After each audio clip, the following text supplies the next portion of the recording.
Welcome back. Okay, let's dive right into this explainer and crack the code on South Africa's completely modernized immigration strategy. If you're looking to make a career move to South Africa, the landscape has just totally shifted for 2026. The days of endless bureaucratic uncertainty, well, they're fading away, replaced by a strategic, transparent, points-based game plan. Today, we're going to break down exactly how this new system works, the criteria you need to meet, and how you can position yourself for success based on the official guidelines. Here is our roadmap for today. We're covering cracking the new system, hitting that 100-point target, the 2 paths to your visa, gathering your points, and finally, how to avoid pitfalls and delays. All right, let's kick things off with Section 1, cracking the new system. Out with the red tape and in with transparency. The paradigm has honestly completely shifted here. In the past, securing a work visa often meant navigating this rigorous, highly frustrating Department of Labor market test. It was a headache. But under the 2026 framework, that massive hurdle has been completely removed. It's been swapped out for a modernized, transparent, points-based system. The focus now is entirely on a straightforward, objective scorecard. It's designed specifically to make bringing international talent into South Africa so much easier and far more predictable. Moving on to Section 2, the 100-point target. Let's set the baseline rules for the game. 100. That is your magic number. Under the new rules, getting the green light for your work visa hinges entirely on hitting this exact target.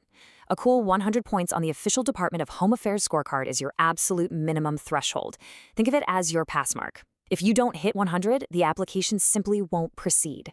But, as we're going to see in just a moment, there are very structured, totally logical ways to reach this number. Now, before you start tallying up your points, you really have to get your foundational elements locked in. You literally can't even play the points game without these absolute minimum prerequisites. We're talking table stakes here: a signed contract with a registered South African company in good tax standing, clean police clearances, standard medical and radiological reports, and proof that your qualifications meet the required standard. These are your non-negotiable entry tickets. Okay, Section 3, 2 paths to your visa: the cheat code versus the accumulator. Depending on your profession, your route forward diverges right here. First up is the critical skills path. If your specific job title and duties are on the government's gazetted critical skills list, you hit the jackpot. You automatically get the 100 points required for approval. Your only real task is proving your foreign qualifications through SAQA, that's the South African Qualifications Authority, and registering with the relevant professional body. But if your job isn't on that list, you'll take the general work visa path. Think of this as the points accumulator, where you have to manually gather your 100 points across various criteria. Let's dive into Section 4, gathering your 100 points. Here is the general work visa scorecard breakdown. High-level education and seasoned professional experience, those are massive power-ups for your final score. Holding a master's or PhD, which equates to levels 9 or 10 on the South African National Qualifications Framework, bags you an impressive 50 points right out of the gate. A bachelor's or honors degree gets you 30 points. Then, factor in your professional experience. Got 10 or more years in your field? Boom, that's another 30 points. 5 to 10 years gets you 20. So right away, a highly educated and experienced professional can get incredibly close to that 100-point finish line just based on their resume. Next up is your compensation, and wow, does this carry weight. Securing a highly compensated role of over 976,194 Rand per year gets you halfway to your 100-point target instantly with a full 50 points. If your guaranteed salary falls into the middle bracket, between 650,796 and 976,194 Rand, you secure 20 points.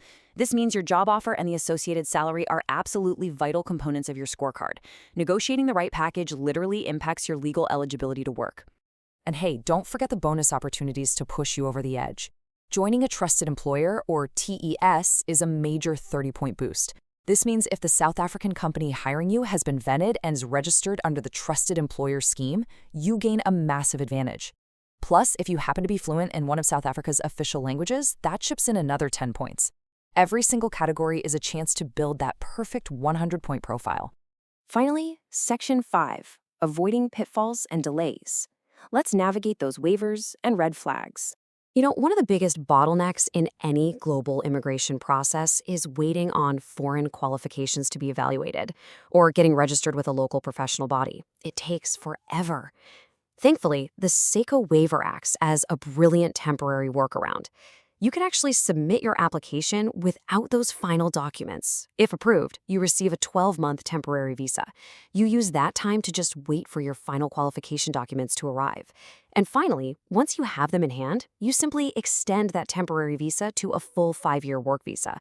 It's a highly practical solution to keep things moving.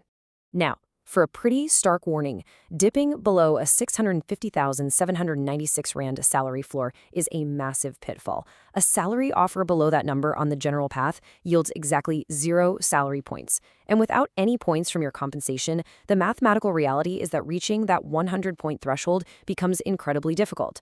Honestly, it leads many to an instant rejection. You absolutely must ensure your formal job offer meets these financial minimums. To wrap up the administrative timeline, expect a 30 to 40-day processing period for new applications.